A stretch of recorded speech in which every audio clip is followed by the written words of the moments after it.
ناوی خوای گەورە سڵاوتان لێبێت بەڕێزان سپینی لە کازاخستان گفتوگۆکانی تایبەت بە سووریا دەست پێ دەکەنەوە وا بگارە سپەی بە سەرپەرشتی رووسیا و تورکیا گفتوگۆکانی نێوان ڕژێمی سووریا و ئۆپۆزیسیۆنی سووریا لە ئاستانەی پایتەختی کازاخستان دەست پێ بکەنەوە بەمێندارێک لە بەڕێزان لە ستۆدیۆی سەرەکی دکتۆر جاویدان حەسەن هاوسەرۆکی نوێنەرایەتی کانتۆرەکانی ڕۆژاوە لە هەرێمی کوردستان هەروەها لە هەولێرەوە دکتۆر کاوە عەزیزی ئەندامی لیژنەی مەرکەزی پارتی دموکراتی کوردستانی سووریا تاوتویان پرسە دەکەیت لە سەرەتادا راپۆرتێک دەبین دواتر لەگەڵ میوانەکان درێژە بەم پرسە دەدەین.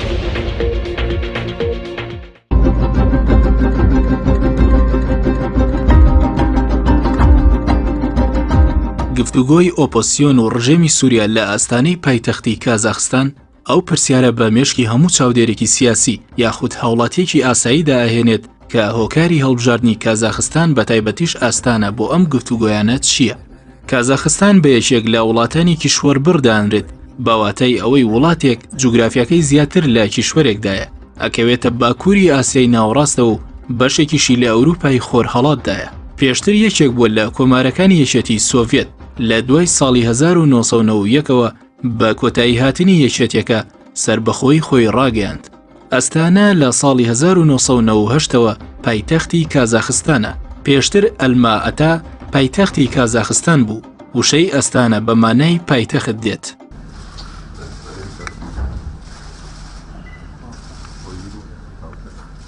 بیستوهەشتی دوانزەی ساڵی ڕابردوو تورکیا و رووسیا لەسەر سێ خەڵسەبارەت بە چارەسەری قەیرانی سووریا ڕێکەوتن. یەکەمیان ڕاگرتنی شەڕ، دووەمیان ئۆپۆزیسیۆن و وەفدێک بۆ گفتوگۆ لەگەڵ ڕژێم دروست بکات، سێمیان ئەستانەی پایتەختی کازاخستان شوێنی گفتوگۆکانی چارەسەری قەیرانی سووریایە. لەو ڕۆژەوە پرسیارێک بە دوای وەڵامدا وێڵە بۆچی رووسیا و تورکیا ئەستانەیان لە جیاتی ژنێف یاخود پایتەختی هەر وڵاتێکی دیکەی ئەوروپی یان ئاسایی بۆ گفتوگۆی لایەنە ناکۆکەکانی سووریا دیاری کرد. راپۆرتە ڕۆژنامەوانیەکان بۆ وەڵامی ئەم پرسیارە چەندین لێکدانەوەیان کردووە. لەوانە هەندێک پێیان وایە کازاخستان وڵاتێکە بە یەک ئاست هاوڕێی هەریەک لە تورکیا و رووسیایە. پێشتریش بۆ ئاڵۆز نەبوونی زیاتری پەیوەندیەکانی مۆسکۆ و ئەنکەرە لە دوای خستنە خوارەوەی فڕۆکە رووسیەکە ڕۆڵی زۆری جێڕاوە. وەک لە پێشتریشدا ئاماژەی پێکرا کازاخستان لە ڕووی جوگرافیەوە زۆر لە ڕۆژهەڵاتی ناوەڕاستەوە نزیکە، لەگەڵەوەشدا هەیمەنە و دەسەڵاتی رووسیای بەسەرەوەیە. بەو پێی لە ڕابردوودا بەشێک بۆ لە ئیمپراتۆریەتی رووسی و یەکێتی سۆڤێت. خاڵێکی دیکە کە گرنگی و جیاوازی ئەستانە لەگەڵ پاریس و ژنێف ئەخاتە ڕوو کە پێشتر گفتوگۆکانی تایبەت بە سووریان تێدا کراوە.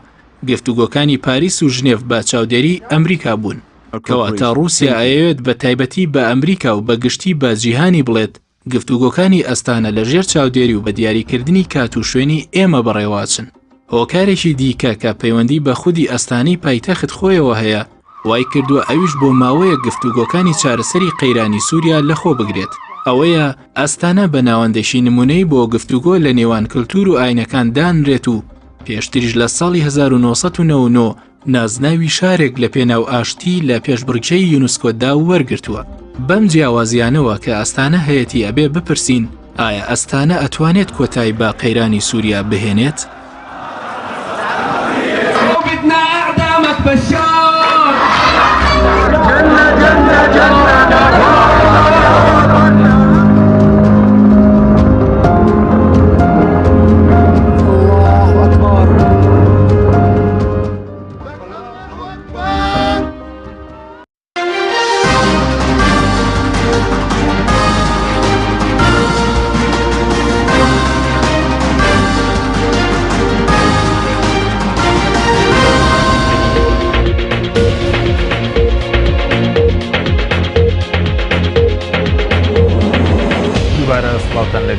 بەڕێزان سپاس بۆ میوانەکانمان بەخێر بێن. کاکتۆر جاویدان بەخێر بێگە سەرتا لە بەڕێستانەوە دەست پێ بکەین. چۆن لە گفتوگۆکانی ئاستانە سەبارەت بە بارودۆخی سووریا دەڕوانن؟ بەڵێ زۆر سپاس. سەبارەت بە مؤتەمەری ئەستانە یەک هەموو کەسێک وازانی کە ئیتر ئەمە مؤتەمەرێکە بۆ دانانی ڕێگایەک بۆ چارەسەری کریزی سووریا. بەڵام لە حقیقەتە وان نییە. ئەمە تەنها مؤتەمەرێکە بۆ چەسپاندنی ئەو ئاگربەستەی کە پێشووتر رووسیا و تورکیا ڕایان گیاندووە کە لە سووریا ئاگربەستێک زۆر باشین جەناب دەتوانی پێ دوایە تەنام گفتوگۆیە بۆ مەسلەی عسکەری و سەربازیە بۆ مەسلەی ئایندەی سووریا نیە مەسلەیەکی درێژخیان ینی تۆ ئەگەر بتەوێت چارەسەریەک سیاسی دانی بۆ کێشەکانی سووریا ئەبێ یەکەم جار ئاگربەستێک ڕابینێت ئاگربەستێکی کە بەجددی بتوانێت بکەیتە وەکو بناغەیەک کە لەسەری پرۆژەیەک بۆ چارەسەری سیاسی داینێت بۆ کێشەکانی سووریا. بەڵام ئایا ئەم مؤتەمەری ئەسیتانە ئەبێتە جوابێک بۆ ئەو ئاگربەستەی کە ئەمانەوەی مەسەڵەن بکرێت بۆ سووریا ئایا ئەبێتە بەرسف بۆ ئەم پرسیارە ئەمە گرنگە کە ئێمە تەرکیز بکەینە سەر بۆ چوونی ئێمە کۆنگرە ئێستانە ڕەنگە پرسیار لە مشکی ئەوانەی کە تەماشای وەزای سووریا بەگشتی ئەکەن ئایا بۆچی وەکو کورد نوونەرە ڕاستەقینەکانی کورد بانگشت نەکراون بۆ ئەم مؤتەمەرە یەک وەکو وتم لە سەرەتادا ئەمە تەنها گفتوگۆیەک لە بینی ئەو گروپە چەکدارانەی کە سەر بە تورکیان لەگەڵ ڕژێمی ئەسەدا بۆ ئەوەی ئەو ئاگربەستەی کە لە بینی تورکیا و رووسیا ڕێککەوتنێک بوو لەسەری تەنانەت بۆ چەسپاندنی ئەو ئاگربەستەیە وەکو هەنگاوێکی یەکەم بۆ بچینە قوناغی دووەم بۆ چارەسەری کێشەکانی سووریا ینی ئەو لاینە سیاسیانەی کە نوونەری ڕاستەقینەی خەڵکن جارەی بانگشت نەکراون بۆ ڕاستەقینەی خەڵکە و بانکێژ نەکراوە نوونەری ڕاستەقینەوەی خەڵک نەک ئەم گروپە چەکدارانەی کە سەر بە تورکیان ئەبێ کەسین سیڤیل بن کەسن خاون پرۆژەیەک بن بۆ داهاتووی سووریا ئەم گروپە چەکدارانە زۆربەیان بینی خۆشیان تەنانەت لە بینی خۆشیان شەڕ و پێکدادان لە بینیان دروست ئەبێ تەنانەت بە ئەمری تورکیا ئەجوڵێن ناتوانانی شتێک بۆ داهاتووی سووریا بە تەکید بەدەست بینن ینی ئەوانەی کە بەشداریان کە بەشێکیان سەر بە ئەسەد بە بۆ چوونی تۆ بەشێکیشان سەر بە تورکیا تاکید ئەمە ینی ئەم مؤتەمەری ئەسیتانە کە کێ داڕشتووە ئەم مؤتەمەرە بینی رووسیا و تورکایە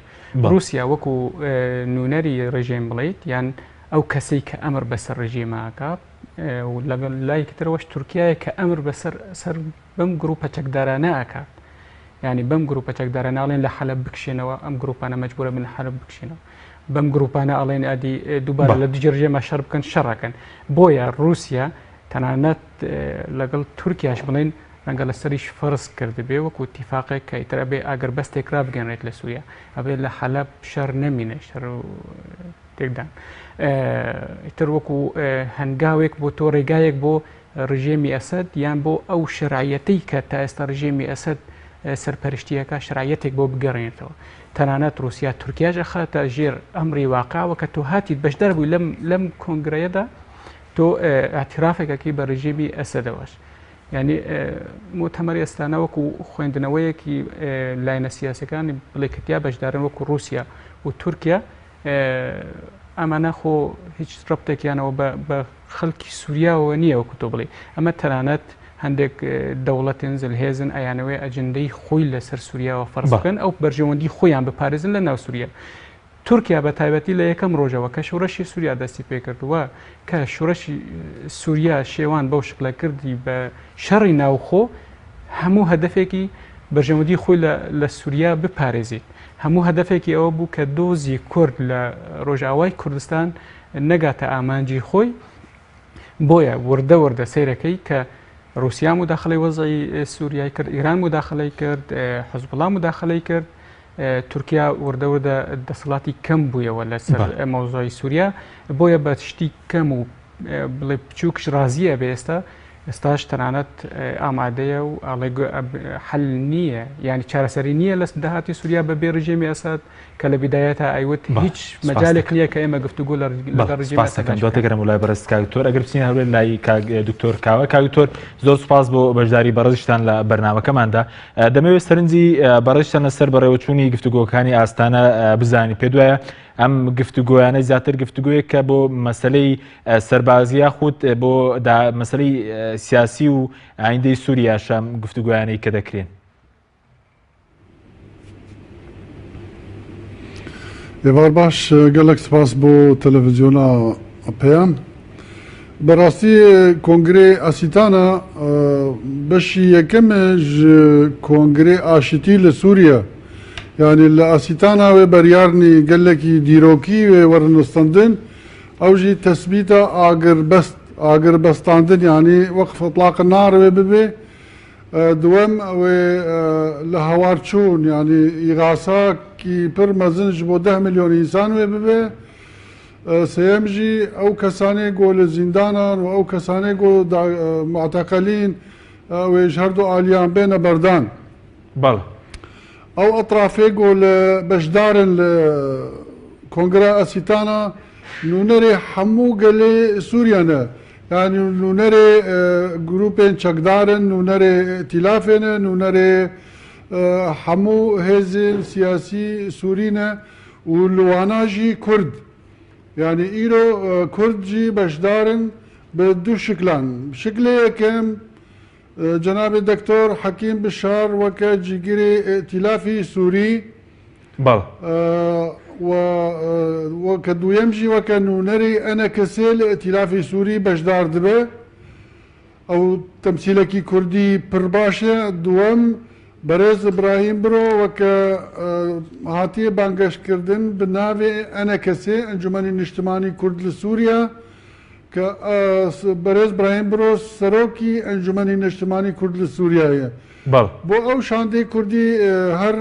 ڕاویشکارێکی قانونیشی هاتی دیارکردن بەرێز دەرویش میرەکانێک و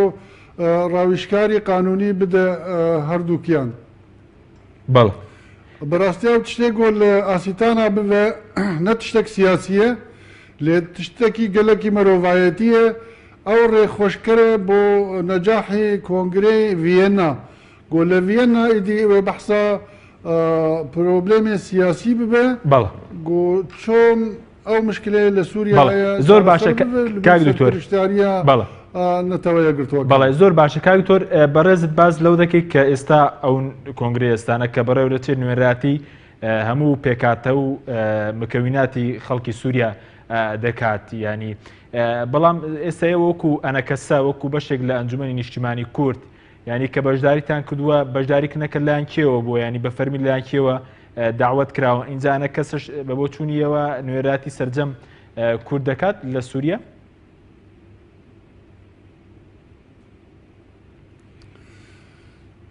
ئەنە کەسێ ئەنجومەنە نیشتمانیا کورد لە سووریا لە ناو کوردی سووریا هاتی دامەزراندن و نونەرێکی ڕەوا شەرعیە ji بۆ gelê Kurd li Sûriya û hêzekî yanî qewareyekî siyasî got gelek partiyên Kurdî Sûrî li xwe digire û kesên serbixwe û nûnerê jinan û nûnerê gencan li xwe digire belam hêzînî siyasî li dervî encûmen jî hene ئێمە ئومیدا me ew e got rojekê got hemû Kurd bikevne bin bazikê encûmena niştimaniya Kurdî li Sûriya lê îro ene kesê encûmena niştimaniya Kurd li Sûriya weke nûnerê gelê Kurd li Sûriya li ser astê navnetewî tê qebûl kirin û beşdarî Cinêv yek û Cinêv dû bûye û va li astana jî beşdar dibe û li Cinêv sê jî beşdar e داوای مافی گەلی کوردی ڕەوا لە سووریا دکە بەڵێ زۆر باشە کاوی تۆر بەس ئەنجومەنی نیشتیمانی کورد ئەنە کەسە بۆ و گفتوگویانە لەلایەن چ وڵاتەیە بۆنم لە ئاستانە لەلایەن چ لایەنێکەوە بانکێش کراوە بە فەرمی مەسەرەن ئەو کاری چێ مەسەرەن ئەنە کەسە بانکێش دەکرێن ئەنجومەنی نیشتیمانی کورد لە سووریا مەسەرەن تەفدەم و لە بڵێن پێدە لە سووریا کەوان خەباتی عسکەری دەکەن ئەوان بانکێش ناکرێن بەێ ئێمە ji بۆ گۆ باش بێزانین کۆنگرا ئاسیتانە لە لای رووسیا تورکیا و ئیران هاتیە بەستاندن ئەو ئێگۆ سەرپرشتاریە وی کۆنگری دکن شاندا کوردی ئاانە کەسێ لەلایەن تورکیا و لەلایەن رووسیا هاتیە داواکردن و پێدێژی نەژ تورکیا قبول دبە و نەژ رووسیاژی قبول دبە و نەژ ئەمریکیاش قبول دبە يعني نبس بلا بكن حجت انه تفدم ويبقى ويبقى قبول نبونا لبرقو تركيا قبولنا كي تركيا بشدار باش مال جنيف يكودو تركيا عماده بو بشدار بو انجي تركيا او دولة الزلهيز قو نهي لبقى ويبقى وتفدم هیچ کۆنگرێکی ناونەتەوی قبول نەبێ نەخێر بەڵێ بەس کاک دکتۆر پێدێ تەمسیلا کەسێک ناکی پێدێ ئەجندای دەوڵەتێکی هەرێمیە گۆ لە دژی مەسلحەتا گەلێ کورد کار دکە یعنی ئەوە ئیدی ئەشکرەیە لەسەر ئاستی ناونەتەوی قەتعان قبول نابێ نە ڕێژیمی قبول دکە و نە تورکیاوی قبول دکە و نە رووسیاوی قبول دکە و کورد بخواوی قبول ناکە وەکە نونەریخوا بەڵێ سوپاس دەکەم دواتر گرم وڵای بەرەستان کاکتۆر کاکتۆر سەبارەت بەوەی کە بۆچی مەسەلەن پێدە لە ڕووی عسکەریەوە مەسەلەن لە سووریا شەڕێکی بەرفراوان مەسەلەن دژی تیرۆر و ئەوان دەکا بەڵام مەسەلەن لە کۆبوونەوەکانە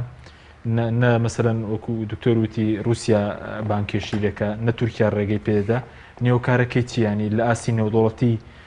سەرڕای و خەباتەی مەسەلەن تەفدەم بەڵام مامەڵی لەگەڵ ناکرێت یانێتر مەوەی بڵێم هیچ فەرق و جودایەک تەبان لە بینی سۆرانی و کورمانجی نییە هەردووکیان دووزاراوی کوردین بەس منەمەوەی وەڵامی پرسیارەکەت بە کرمانجی بەم بۆ ئەوەی کە وێنەکە بە ڕوونی بگاتە خەڵکانی ڕۆژئاواش و کەسانی لەتی کورد لە باشووری چۆنگە بە ئەم برادرە میوانێت ئەم بەڕێزە بە کرمانجی قسەی کرد بۆیە هەندێک بابەت و خاڵی باس کرد ئەمەوێت باسییان بکەم مەوزوعی کۆنگرەی ئەسیتانە ینی تر بە مەوزوعی کۆنگرەی ئەسیتانە ئەوەیە کە وتمان لە بینی رووسیا و تورکیا و ئیران تەرتیب کراوە ئەمە بەمەوەی هەندێک تەفسیل لەسەر ئەمە بم بە سۆرانیویت دوایەوە بە کرمانجی بەتەواکەم ئەوەیە چۆن تەرتیب کراوە مەوزوع ئەوەیە کە بۆ چەسپاندنی ئاگربەستەکەیە کەواتە تو ئەو لایەنەی کە بانگیانەکەیت بۆ ئەوی بەشدار بێن ئەبێ هێزی ئاسکەری بین ئەوانەی کە شەڕەکەن لەسەر خاکە باشە ئەمەی نقطەکە بۆچی ئەنە کەسە بانگشت کراوە ئەنە کەسە هێزێک ئاسکەری نییە لە ڕۆژاو باشە تەنانەت ئەگەر باسی پێشمەرگەی ڕۆژ بکەی کە ئەوان ئەڵێن پێشمەرگەی ڕۆژ ڕەبتی بە ئێمەوەی ئەگەر بیانەوەی بیخێنە ئەجندەی تورکیا بۆ ئەوەی شەریان پێ بکەین ئەمە شتێکی چۆن ینی دوور لە بەرژەوەندی کوردباریان من تۆباریان تورکیا جێبەجێ دەکەنە کەسە من تاوانباریان ناکەم بەڵام وەرە بە هەمومان بیخوێن وەزای ئەسیتانە چۆنە با بگەڕێمەوە تر بابەتێک بە کرمانجی بۆی ڕوونکردم ئەو یەک تۆش باسی پێدەت کرد پێدێ هێزێکی نەعسکەریە پێدێ هێزێکی سیاسیە نەک پێدێر سەر خاکێ شەڕ دکە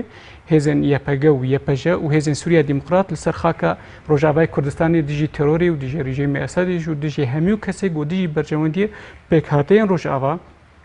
شەڕ دەکەش بۆ بدەستئانینە مافێن وان پێکهاتەیان نەک پێدەی شەڕ دەکە ئالیک دۆ کۆنگرا ئەسیتانە ئەم دەبێژن کۆنگرەیەکش بۆ خاترێ شەڕێ سووری بسەکەنێ دناوان هێزن چەکدار دێ و ڕژێمە ئەسەد ئەوەیە فەرز بووی رووسیا دخوازێ vê projeyê pêşxe ji bo êdî merheleyên din Rûsya bi kêfa xwe bi mercên xwe li ser Tirkiye jî ferz bike li ser rejêmê jî ferz bike û ejenda xwe di Sûriyê de pêk bîne. Baş mercî Tirkiye çê mercî Rûsya çê bo Sûriye bo Tamam. Ez ji te temam bikim. Adi da mêvanê te birêz got wekû PYD ne ji rejêmê tê qebûl kirin ne ji alî Tirkiye tê qebûl kirin ne ji alî kesekî tê qebûl kirin. Mêvanê te bixwe jî gelek cara ser televîzyonê û ene kesê bixwe jî tim dibêjin PYD teamûlê bi rejêmê dike. PYD destê rejêmê ye. Ev çawa çê bo ana hûn PYD ji alî rejêmê ji nema tê qebûl kirin. Yani evaya tenaquzeke vê gmero tişnabêjin mero belgê moza tevdem ne li berê Tirkiye ne li berê rejêmê jî bawçûnî to li berê Kurdan li berê berjewendî pêkhatiyên Rojavayê Kurdistanê ecindayan ew ye bo xelkî Rojavayê Kurdistanê bi hîç şêweyê peywendiyan niye sebat boî kewtiye me nûneratiya hemû Kurd dikin kes natwan bilê min nûneratiya hemû Kurd dikim ne ana kesê etwanî bilê ne PYD etwanî bilê ne tevdem etwanî bilê belam kî nûneratî ew rêjeya zorey xelkeke eke ew giring e بێگومان پێدە وەکو حەزبێکی سەرەکی لە ڕۆژاوای کوردستان پێدە خاوەن پرۆژەی خۆسەری دیموکراتیکی کوردستان بوو بۆیە پێدە لە لای تورکیا قبول ناکرێت بۆیە تورکیا هەوڵەیە لە هەموو گفتوگۆیەک سەبارەت بە داهاتووی سووریا پێدەتیان نەبێت طبعاً تورکیا دەوڵەتێکی زلهێزە تورکیا بەشێک لە ناتۆیە تورکیا مەرجی سەرەکیەتی لە هەموو مفاوەزاتێک بۆ داهاتووی سووریا نەپێدە نەتەفدەم نە هیچ پرۆژەیەک بۆ ڕۆژئاوای کوردستان بەشدار نەبێت لە هەموو مفاوەزاتێک بۆ داهاتووی سووریا ئەمە مەرجی سەرەکی تورکیایە و خەڵی سوورە بۆ تورکیا ئەنجا من ئەوە بڵێم تورکیا ئەگەر بانگێشتی ئەنە کەساکە لەبەر ئەو دەزانێ ئایا فەرموو ئەنە کەسە چ پرۆژەیەکی هەیە ئێستا بردوێتی بۆ ئەسیتان ئەمە لە لایەک لای دوم ئەنە کەسەکە بەشدارە لە پرۆژەی لەم گفتوگۆی ئەسیتانە وەکو لە بەشی وەفدی ڕاوێژکارە نەک وەفدی مفاوز وەفدی مفاوز ئەو گروپە چەکدارانەی کە لە سووریا شەڕەکەن بۆ نمونە جێشی ئیسلام بە سەرپەرشتی محەممەد علوشە کە ئەو سەرپەرشتی وەفدی مفاوزەکە محەممەد علوش با بە کرمانجیش ئەمە بڵێم محەممەد علوش وەکو سەرۆکی ئەو وەفدەی کە ڕۆشتووە گفتوگووەکە ئەنە کەسێ لە وەفدی ڕاوێژکارە شاریە ینی تەنانەت ئەگەر پرۆژەیەکیش هەبێ ئەگەر بیوێ من ئەمەوەی فدرالی بۆ کوردی ڕۆژاوا بینم من دەوڵەتمەوەی بۆ کوردی ڕۆژاوە ئۆکێ وەفدی مفاوزڵێ تۆ قسەمەکە تەواو تۆ ڕاوێژکارت کرد ڕاوێژکارەکەت ئەوەیە تەواو قسەکەی ئەوە نییە کە بتوانێت فەرز بکە تەنها ڕاوێژکاریەکە ئەمە لە لایەکە لای دووەم میوانی تۆش وتی خۆشت وت ئێمەش وتمان ئەمە تەنها بۆ ڕاگەاندنی ئاگر بەستەکەی نەک حەلی سیاسی ئیتر ئەنە کەسی لەوێنە بە هیچ گۆڕانکاریەک لە مەوزوع ناکرێت مەوزوع ئەوەیە لە دوای ئەسیتانە چی هەیە بەنسبەت ئێمەوە کورد وەکو کورد بەنسبەت ڕۆژاوای کوردستان بەنسبەت باکووری سووریا بەنسبەت داهاتووی منتیقەکە بەگشتی ئەگەر تۆ ئامادەبی بچی لە مفاوەزاتێک بەشدار بیت تورکیا سەرپەرشتیەکە ئایا تورکیا ئامادەی هیچ مافێک بیە بە گەلی کورد بێگومان هەمومان دەزانین کە تورکیا دژمنی گەلی کوردە ئەم گشت دەزانین تورکیا دژمنی سەرەکی کوردێ تورکیا نەمستەعدە پرۆژەیەکی قبول بکە گۆمافێک کوردام سۆگەر بکە بۆیە تورکیا ئەگەر کەسێک بانگشتەکە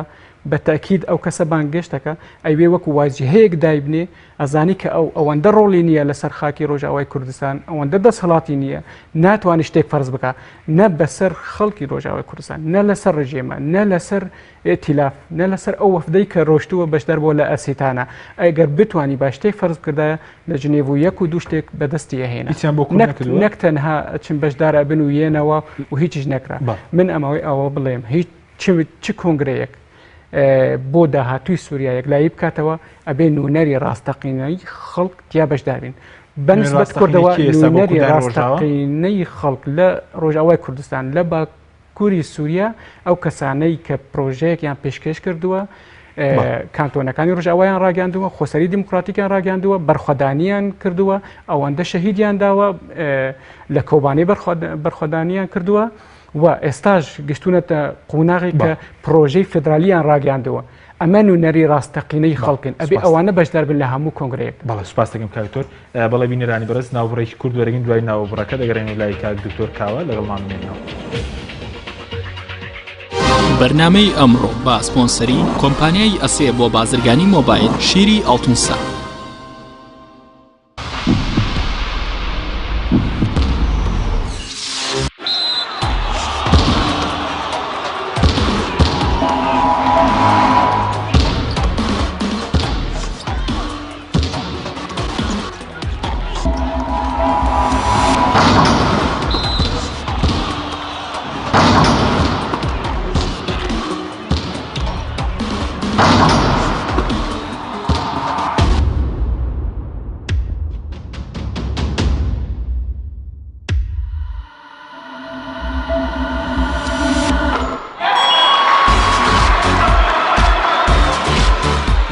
سەرکەوتنە گەورەیە تەنها شیری وشکی ئەڵتونسایە تەمێکی ڕاستەقینە و 100% سروشتی نۆشی کەو هەمیشە بە بەهێزی بمێنەرەوە. تۆپ ئارت تاکە بریکاری تۆڕی میدیایی کۆمەڵ بۆ دروستکردن و بڵاوکردنەوەی ڕیکلام تۆپ ئارت.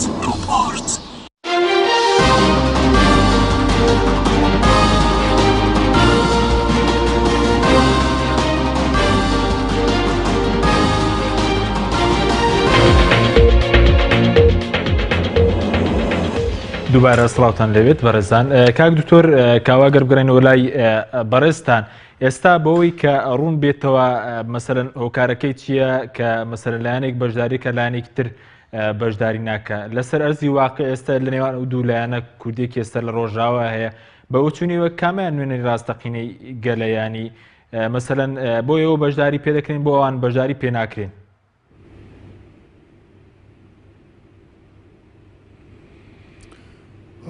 تشتێکی زۆر دیارە ئێمە ئەم دەبێژن ئێمە ئەنجومەنی نیشتمانی کورد لە سووریانە ئێمە ئەم دەبێژن ئەم نوونەرێ گەلی کوردن لە سووریا بەڵام پێدێ دەبێت چ نەگوتی ئەس نوونەرێ گەلێ کوردن دەبێ ئێمە ئەمە دیموقراتیەنە و ناوی یەپەگێ و یەپەژێ گوهرتنکردنە قوات سووریا دیموقراتیە هێزن سووریای دیموقرات ji بۆی سووریا شەڕ دکن بەڵام هەر ئەو هاژی ji bo tu tarafî nayên qebûlkirin got ne nûnerê kesekî ne yanî dibê got ew tê bigihên got îdî ew bi kartên ji alî her kesî ve dibê got ew zanibin û ew xelkê goldû wan diçû ew kesê got dîfaa wan dikin got ev kesana hatine dîfaa rejîm dikin evana bi itîfaq hatine Sûriye ne hêzekî ser bixwe ناو هێزا گۆگ ئەوێ بەریارێ بدێ کەنگی شەڕ بکێ دژیکێ شەڕ بکێ لە کو شەڕ بکێ و چاوە شەڕ بکە ئەوامە ژێرتێن ji غرفەت عملیاتی ئیرانی و سووری فەژبەرێکی نایە داواکردن هەر کەس جی دخوازن و قبول دکن بۆ داوا ببن و وەرن گفتوگۆ بەڵام لە ناو وەفدێ ڕێژیما سووریە بەرگۆ ئەو ڕێژیما سووریەت پارێزن لە سووری نەنوونەڕەتیا گەلێ کوورد دکن ئەو بخۆ دبێژن ئەم نە نوونەرێ گەلێ کوردن ئەم نوونەرێ گەلێ سووریە گشینە زۆر باشە کوڕی سووریانە شتێکی کوردی قبول ناکەن پرۆژەیەکی کوردی قبول ناکەن ئالای کوردی قبول ناکەن ناوێ پێشمەرگی کوردی قبول ناکەن یعنی بچ سیفەتیەوێ هەرن کۆنگرێکی ئاسیتانە یان جنێف بناوی کووردا بەڵێ زۆر باشە بەڵام پێشتر ئێستا بەڕێزت دەڵێیت ئەوان پشگیری لە ڕژێمی سووریا دەکەن بەڵام پێشتر بەڕێزتر لە قسەکان وتت نە تورکیا مەسەرەن پێدە و تەفدەمی قبوڵە نە ڕژێمیش قبوڵیەتی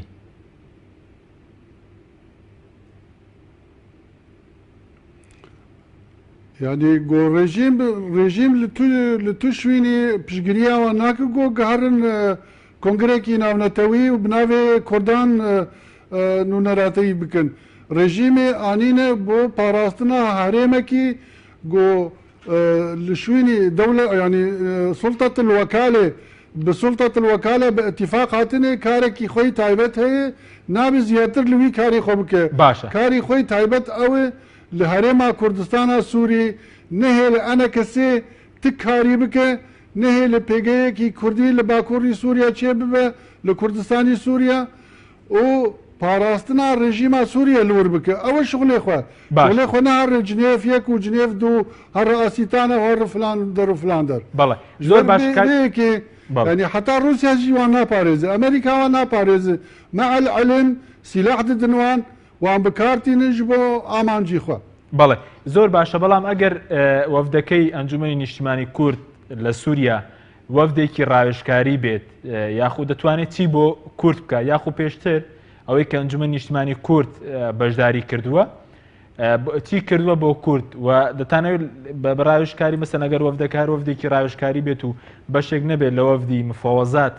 دەتوانێت چی بکەن بۆ کورد لە سووریا ئاسیتانە کۆنگرێکی ناونەتەویە نەتەوەیەکان ئەمریکا رووسیا تورکیا ئیران نوونەرێ کوردان نوونەرێ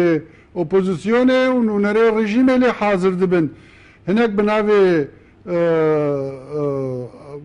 بناوێ نوونەرێ لەشکەر هەنێک بە مستەشارین سیاسی هەنێک مستەشارین قانونی هەنێک مراقبێ دووەلی لێ هەموو بەشداری یەک کۆنگرن هەر قانونێک هەر تشتێک هەر بریارێک دەرکەوی برایە هەموو کام بێ يعني او كسين راويشكاري سياسي وراويشكاري قانونينا او بيانا قودر كفن او برياري قودر كفن او موافق بالسر قودر كفن بلام عسكر تنها قفتو قودك لبن اشرافي نتوى قرتو كانوا لبن اشرافي روسيا بله يعني زور باشا بلام بالنافي راويشكاري سياسي وراويشكاري قانوني شوية او انا كما سيه او الشانتي او كونغري ناونتوية قوت شونا بو كاركي بو حمو سوريا بكن قو باراستنا آرامي يعني شرا وستاندن آرامي بينن آگر بسته بكن لهوارچونه بکن ایغاسه بکن او زندانی کسی کو زندان کراون بین بردان بین آزاد کرن او کسی بریندار بین درمان کرن يعني هو كاكي كونغريكي إنسانية باري خوش قريب بو جنيف سي بلا زور باشا بلام ايوه وكو انا كسي استك مثلا يعني الجنيف سي ايدي بحثات تشتي سياسي ببه اسيتانا تنها مروفايي بەڵە زۆر باشە بەس ئەگەر وەکو ئەو بێکەستانە بەشێک بێ لە ڕاگەانی ئاگر بەست ئێوەکو ئەنە کەسە ینی هێزی سەربازیستانەیە لەسەر خاکی سووریا یاخود کوردستانی سووریا ئێمە وەکە ئەنە کەسێ باسکەی لەشکری هەیە بناوی لەشکری ڕۆژ پێشمەرگەی ڕۆژ ئاوای کوردستان گۆ ئێستا لە هەرێمی کوردستانن شەڕێ داعش دکن ji 2 ساڵان de û dehan şehîd û bi sedan birîndar danê mesêrêkirtin legel PYD kir got ev pêşmerge bi aştiyane bi birayetî derbasî ser xaka xwe bikin xaka xwe biparêzin lê bi daxewa nahêlin hetanî şehîd termê şehîdê me cismanê şuhedayê me bi rehetî vegerin Kurdistanê Sûriye ما لشكر هيا ما عسكر هيا عائدي انا كسينا عائدي انجمن الاجتماعيه كردين لسوريا لاستعاده لصرخاكي كردستاني عراق شر داعش لشنغال واسكي موصل جديد كن بالله سپاس دەکەم دواتر گەرم وڵای بەڕێز کاک دکتۆر بۆی لای خەڵک ڕوون بێ ینی لەسەر واقع بۆ نمونە تەفدەم و ئەوەی کە زیاتر پێدەتیدا باڵەسە چیان کردووە بۆ کوردستانی سووریا لە بەرامبەر ئەنە کەسە مەسەرەن چی کردووە؟ باشە من نەنوونەری پێدەم نەنوونەری تەفدەم نەری کانتۆنەکانی ڕۆژاوە بەڵام وەکو شاهد حاڵێک با من قسە بکەم وەکو مادەم وتمان و نەرایەتیە لەسەر زاراوی ئەو خەڵکە قساکەم ئەوەی کە خاون پرۆژەیەکی ڕاستەقینە بوو نەک تەنانەت لە ڕۆژاوای کوردستان با بڵێن لەسەر ئاستی هەموو سووریا تا ئێستا تەنانەت پارتی پێدە بوو وەکو یەکەم جار کە پرۆژەی پێشکەش کرد پرۆژەی خۆسەری دیموکراتی بوو و ئێستاش ئێمە بینین کە وردە یەکەم جار تەبان پێکهاتەکانی ڕۆژاوای کوردستانیش بێژگە لە کورد ڕەنگە عەرەب ڕەنگە ئاشور ئەمانەش پێیان قبوڵ نەبوو ئەوانش ئەترسان کە ئێمەش سیستەمێکی دیکتاتۆر ئاوا بکەین لە ڕۆژئاوای کوردستان و هەرچی بەسەر کووردا هاتبێ ئێمەش بەسەریاندا زۆر باش بەڵام سەرۆکیمە دوتی سیستەمێکی دیکتاتۆریەوەی لە ڕۆژاوا پێشتر نێسیبان بارزانی باسی وتێکی تاو دیکتاتۆریە جا بەڕێزنی چربان بارزانی بڵێ خۆ ئەو لەوێ نییە باشە دێمە بۆ ئەم خاڵ باشە با ئەمە تەواوکەم شتەکان تێکەم ینی نە هەرکی چی بڵێ ئەوە ڕاستە من ژاگەسە لێرە بڵێم ڕژێمی ئەمریکا دیکتاتۆر تاو دیکتاتۆرە با سەری واقعەکە بکەین زۆر باشە کەچی لە نێوان ئەنەکەسە و مەسەلەن تەفدەم کامیان زیاتر شتی بۆ خەڵکی بۆ کوردی سووریا کردو پرسیارەکەم بەسەرەمەوە پرسیارەکەوەیە با من کە پێیەدە یەکەم جار پرۆژەی خۆسەری دیموکراتیکی ڕاگەاند ئیتر ئیشی لەسەر کرد دەستی پێکرد بە ئەم تەنزیمکردنی خەڵک دەستی پێکرد بە ئاوادانکردنەوەی دەستگا و ئەو هەیکەلانەی کە ئەتوانیت ملەتێک بەڕێوە بێ ئەمە یەکەمین هەنگاوی بوو هەنگاوی دووەم کە هەندێک کۆمیتەی پێکهێنا بۆ گفتوگۆ و نیقاشکردن لەگەڵ ئەو پێکهاتەکانی تری ڕۆژئاوای کوردستان کە ئەوانش تەقەبولی ئەم فکرە تازایە بکەن ئامادە بن لەگەڵ کووردا بژین چۆگە ڕژێمی پێشووتری دیکتاتۆری ڕژێمی ئەساد وا کوردی پیشانیا بوو کە ئەمانە دڕندەن دایمەن ئەگەر فرسەتیان هەبێ لە دژی عەرەب و ئاشور و خستیان شەڕەکەن ئیتر تۆڵەی خۆیان بەدەستێن ئیتر تۆ ئەمانە هەموو هەنگاون کاتی ئەوێ تا تۆ قەنەعاتێک بەم خەڵکە بکەیت کە پرۆژە ئێمە ئەو پرۆژەیە نییە کە لە مێشکی ئێوەدایە ئیتر وەردەوەدە سەرەکەی کە ئەم خەڵکانەش بەشدارە بن لەم پرۆژەیەدا تەنانەت ئەنە کەسە بەشدانە وا پێش بڵم یەکەم جار کە پرۆژەی خۆسەری دیموکراتیک نیقاش کرا لە بینی پارتیە کوردەکانی ڕۆژاوە ئەنە کەسەش بەشدار بوو بەس لە ئاخیرای تر ئینسیحابی کرد و ئمزای نەکرد بۆ ئەبێ لەوان پرسیینەک لە من بپرسی بزانە نازانیت بۆچی پاشکشیان کرد ینی من ئەتوانم خاڵک باسکەم کە نیقاشێک ئەکرا لە هەرمی لە پایتەختی هەرمی کوردستان لە بینی تەفدەم و ئەنە کەسە کە داود ئۆغڵۆ فەرمانیە هات جەماعەتی ئەنە کەسەشی بینی وتی نابێ ڕێککەوتن لە بینی ئێوە و پەیەدە و تەزەم هەبێت ئیتر نەکرا من ناڵم تورکیا ئیعازیان پێەیە بەڵام کە تورکیا ئامادە بە ئەوان بەشدار بن لە کۆنگرەی جنێڤ و کۆنگرەی ئەسیتانە و بیرۆیان هەبێت لە تورکیا کەواتە تورکیا لە سەریان ڕازیە نووسنگیان هەیە لە تورکیا بەڵێ هەیە پرۆژەی کە میوانی تۆ کاڵێ پەیادە هیچی بۆ کورد نەکردووە کە پەیادە دەستی پێ کرد بە کە پرۆسەی پەروەردە بە زمانی کوردی دەست پێ بکات جەماعەتی ئەنە کەسە بوون دژی ئەو هەستان و مۆزاهەرەیان کردوتیان جارێ نابێ ئێمە بە زمانی کوردی بخوێنین لەبەرەوەی جامیعەمان نییە بە زمانی کوردی کە تۆ بتەوێ شتێک مافێک بۆ ملەتێک بەدەست بینی ئەبێ لە هەنگاوی سفرەوە دەست پێ بکەی هەنگاو بە هەنگاو تەتەوری پێ بکەی لە خۆسەری دەستمان پێکرد ئێستا بەرەو فدرالیە چین بە زمانی کوردی دەستمان پێکرد لە دبستان و مەکتەب ئێستا ئیتر جامعە ئەوەدانەکەنەوە ئێستا سبێنی و دووسبێ ئەمەوەی بچم لەگەڵ جامعی سلێمانی منهاج شتیان سێرکەم کوردەکانی سووریا و مەسەلەی پرۆسە دامەزرانی زمانی کوردیوان ئەوان ڕۆڵان نەبوو لە سووریا کێ ئەنە کەسە جارۆلی چیان هەبوو پێتەڵێ مزاهرەیان کردووە لە دژی تعلیم لە دژی کە پەروەردە بە زمانی کوردی بێ مناڵم کە ئەوان دژی زمانی کوردین بەڵام ئەوان ئێمە چ پرۆژەیەک پێشکەشەکەن ئەوان لە دژی ئەو دەرەچن ینی ئەمە بووە بە مەبدەئی ئیش بەتاکید زەختەکی تورکیا هەیە زەختەکی پارتی دموکراتی کوردستانیش بەسەریاندا هەیە ئێمە ئەمانەوەی ئەوە بڵین زۆر باشە بەڵام بەڵێ بۆی خەڵک ڕوون بێت ئێستا بۆ بەشێک لە تەردەم مەسەلەن ئەنە کەسە تۆمەتبارەکە کەوەی مەسەلەن پاشکۆی پارتی دموکراتی کوردستانی عێراق و تورکیا مەسەلەن ئێوەش تۆمەتبارەکەن بە پاشکۆی ڕژێمی سووریا ینی چۆن ئەمە ڕوون بکرێتەوە ینی ئەگەر سەیری وەزعی سووریا بکەیت و سەیری وەزعی کورد بکەیت لە 2011 تا 2016 بزانە وەزای کورد چەند تەتەوری کردووە لە سووریا بەرهەمی کێیە بەرهەمی خۆسەری دیموکراتیک ڕۆژاوای کوردستانی بەرهەمی پەیەدە و تەفدەم و ئەو پارتیانەی 15 حەز بۆ زیاتریش کە لەگەڵ تەفدەم ئیشەکەن خەباتەکەن بەرخۆدانیەکەن ئەمە بەرهەمی ئەو هەموو قوربانیەیە بەرهەمی ئەو هەموو شەهیدانەی کە دامان ناوە بەرهەمی فکرێکە پرۆژەیەکە کە تۆ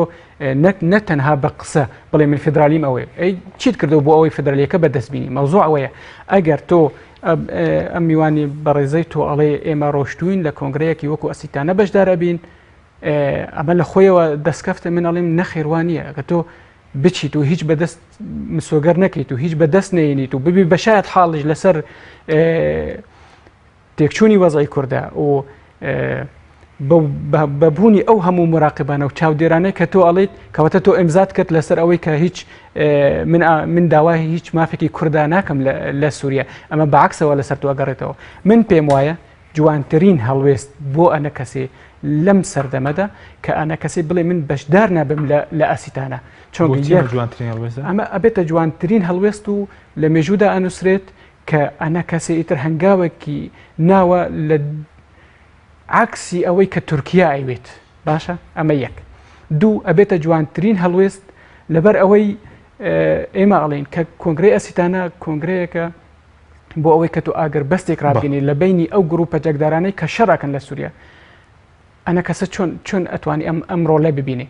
ئەنە کەسێ لە حەلەب شەڕەکە نەخێر ئەنە کەسێ لە دەوروبەری شام شەڕەکە نەخێر ئەنە کەسە هیچی پاراستووە لە ڕۆژاوای کوردستان نەخێر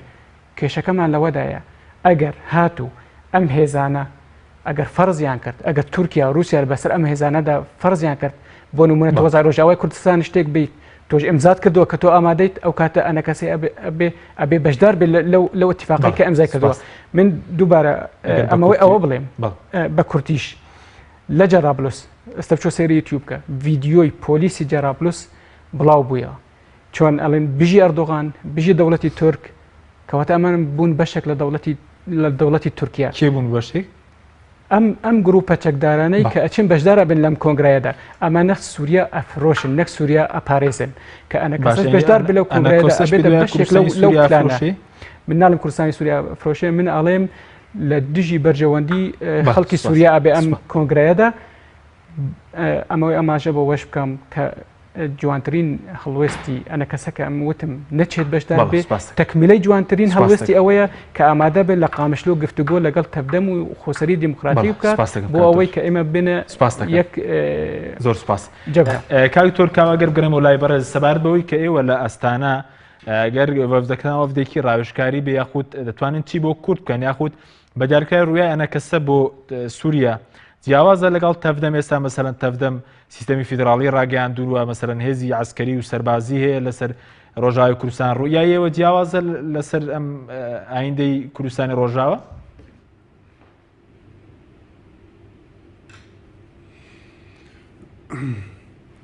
هەبوون ئەمە لە ئەسیتانە نەگۆمێ هەرن بەریاران بستینن بۆ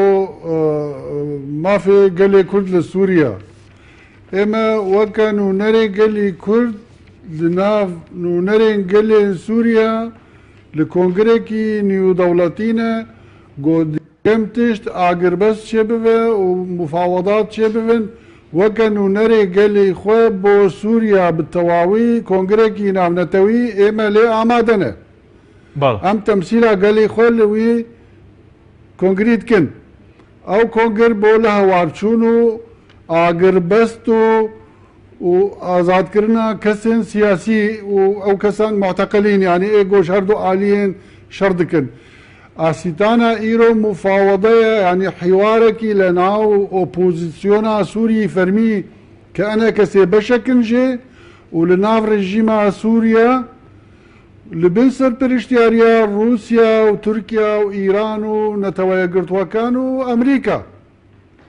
ئەوە تەمسیل و نونەڕایەتیە ڕاستەقینەی گەلێ کوردە بەڵێ ینی میێوانی تە هەنێک چیرۆک گوتن بڕاستی ناخوازم ڕەت لەسەر بکەم ینی ئەو بەرهەم و ئەو تشتێک و تەفدەم بۆ کوردی سووری کرد بڕاستی تشتێکی گەلێکی دیرۆکێ تشتێک وسا نەبوو ئێمە کورد زۆری نەبوون سیاسەتی چەوتی تەفدەم و پێدێ ئەوڕۆ کوردکردنە کەمینە پێدێ مزاوەدە دکە گۆ زمانی کوردی خەڵکی کورد فێری زمانی کوردی دکە لێ بووی شکلی سیستێما پەروەردە لە کوردستانی سووریا تێکدا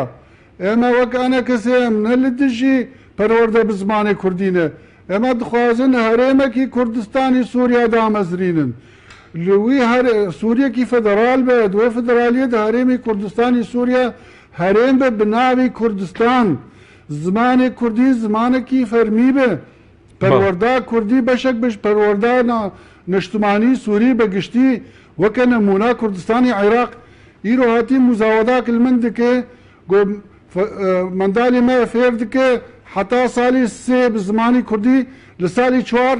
diçi zimanî Erebî rê dê ewa axir ew Kurd e bi çi şêweyê zimanî Erebî fêhan bike wisa aya wana têkdanî sistêmî perwerdeye ewa 100 sal e em bi Erebî dixwînin zor baş belam 2 sal dijî bixwînin wê çi bibe aya va min bi Erebî xwendiye ez bûme Ereb dewleta Sûrî min bixwendin da ew doktorê elûmî siyasî me زۆر باشە بەس کاک دکتۆر ئەی سەبارەت بەوانە چی دەڵێن کە پێیان وایە بۆ نمونە کەسە تۆمەتبار دەکەن بەوەی کە پاشکۆی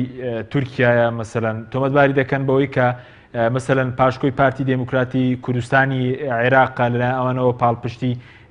دەکرێ ینی وەڵامتان چیە بۆ ئەو تۆمەتای خو بازەوە کە تەنایەوە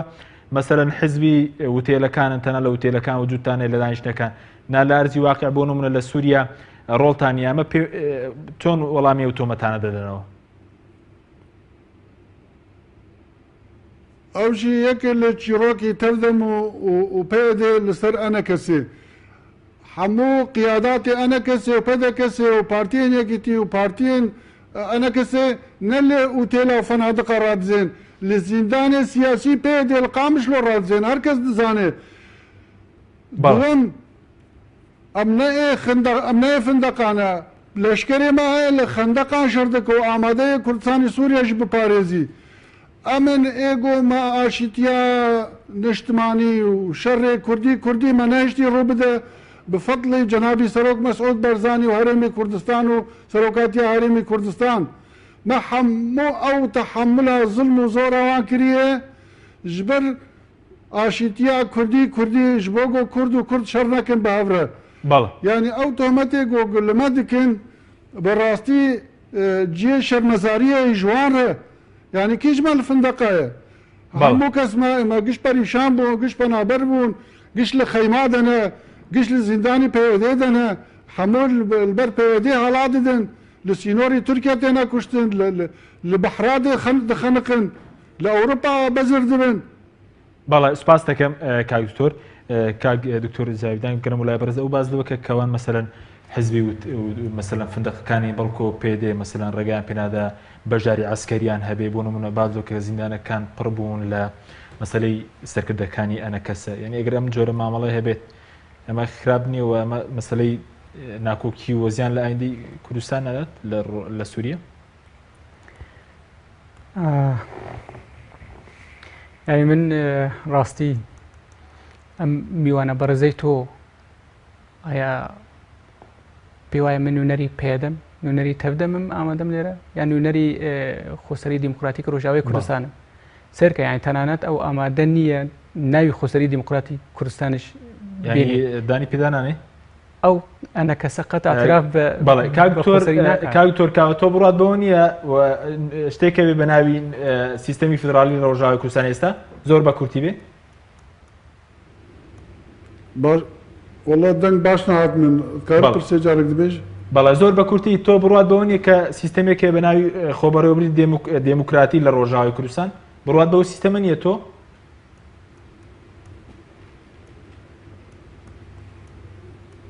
والله دەنگ نایە من بەڵێ سپاس دەکەم بەس مافی مەخۆ من جوابی تۆیم یعنی ڕوونۆشکرایە ئەنە کەسە ئەڵێ من هیچ ئاعترافێک بە خۆسەری دیموکراتیک ڕۆژاوای کوردستان ناکەم تەنانەت سەبارەت بە مۆزای کە تۆ ئەڵێ گرتی سیاسیان هەیە لە تەنانەت ئەوان ئەڵێن لە زیندانی پێدەش نالێن لە زیندانی ئەسایشی خۆسەری دیموکراتیک ڕۆژاوای کوردستان چۆنگە ئەو ئەگەر بڵێ لای ئەسایشی خۆسەری دیموکراتیک ڕۆژاوای کوردستان کەواتە ئاعتراف پێکە باشە ئەمانە چۆن گیراون بۆ گیراون هەریەک و ئەسبابی خۆی ئەتوانی لە ڕووی قانونی وەسێکی بکەیت بەڵام ئەتوانم خاڵێکی بەسیط بۆ باسکەم مۆزوع ئەوەیە کەم ئێمە ئەڵێن بتەوەی خۆ پیشاندانێک بکەیت وەرە تەرخیسەکە وەرگرە ئەگەر ئەتەوێ مەکتەبێک بکەیتەوە وەرە تەرخیسەکە وەرگرە ئەوان ئامادە نەبن بە تاکید و محاسبە دەکەم زۆر سپاس بۆ میانەکانم بۆ بەڕێز دکتۆر جاویدان هاوسەرۆکی نوێنەرایەتی ڕۆژاوای کوردستان لە هەرێمی کوردستان و دکتۆر کاوە عەزیزی ئەندامی لیژنەی مەرکەزی پارتی دموکراتی کوردستانی سووریا کە لاولێرەوە لەگەڵ ماوە سپاس بۆ بینەرانی بەڕێز سپاس بۆ هاوکاران خەتان